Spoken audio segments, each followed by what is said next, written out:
Should you spoil your woman? Well, yes and no. In today's video, I'm going to show you 4 rules that you can apply when it comes to spoiling, pampering, or otherwise known as rewarding positive behavior in your partner. Now, these rules will keep your relationship going in the right direction, maintain the correct frame in your relationship without sabotaging yourself and without you coming across like a simp. Make sure you stick around to the end because all 4 of them are key in reinforcing positive behavior in your relationship.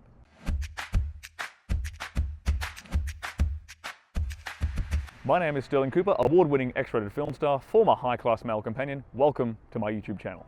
The first rule is only ever reward positive behavior. Don't reward and reinforce negative behavior. So for example, if she comes home from work in a bad mood, she's grumpy, she's moody, she's had a rough day, the last thing you want to actually do in that circumstance is say massage her, cook her some food, get her some flowers, buy her some chocolates.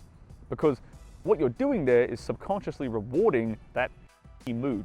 So her subconscious mind goes, oh, when I act all moody and grumpy and have a bad day, I get nice things. I'm going to keep doing more of this. Now, she's not thinking this consciously, but subconsciously, this is the behavior that is going to come out of that. You might think you're being supportive in doing this, but what you're actually doing is rewarding bad, negative, unwanted behavior. You should never use rewards to apologize for an argument or a confrontation that the two of you have had in the past. In fact, you should probably never apologize ever in general anyway, even if it is your fault. Rule number 2 is don't make it tit for tat. Don't pamper her back when she pampers you. Let her pamper you and enjoy the feeling of pleasing you, of rewarding you, of pampering you. Let her enjoy that moment without it being contingent on getting anything back from you. If you do that, if you go tit for tat, if she pampers you and then you pamper her back, it starts to feel obligatory.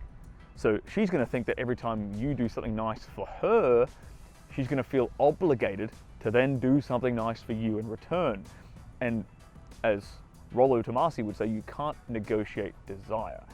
Doing it this way, having this sort of feeling of obligation, is a terrible feeling for women. They hate it. They cannot stand feeling obligated to give you and show you affection. Rule number 3 is keep your rewards intermittent. Don't be predictable. Don't have a pattern. You want to be an emotional slot machine, okay?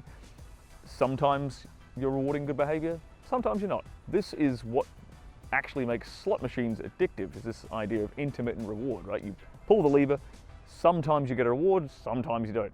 Because it's not predictable, the variance, the variability, the unpredictable nature of it is what makes it exciting, is what makes you want to come back for more.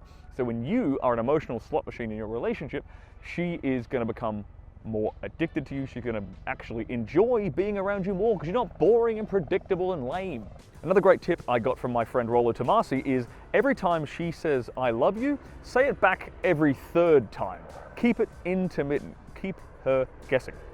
The 4th and probably most important rule here is use sex as a reward. Flip the script on her. This is what women do to guys all the time. They use the birthday blowjob, the birthday sex, the anniversary anal, or whatever to use sex as a power tool in the relationship. You're simply doing what women do naturally. So if she makes you a lovely, delicious meal, then dick her down properly. She will learn that when she's a good girl and she behaves, she gets daddy's dick. If she acts pleasantly, if she acts nicely, if she acts subservient, submissive, she does nice things for you, cooks, cleans, whatever, make sure she knows why you're rewarding her so she can do more of it. Guys, if you like this video, then I highly recommend you check out my other video on 3 great BDSM punishments, which you can use in the opposite scenario when she's acting up in the relationship.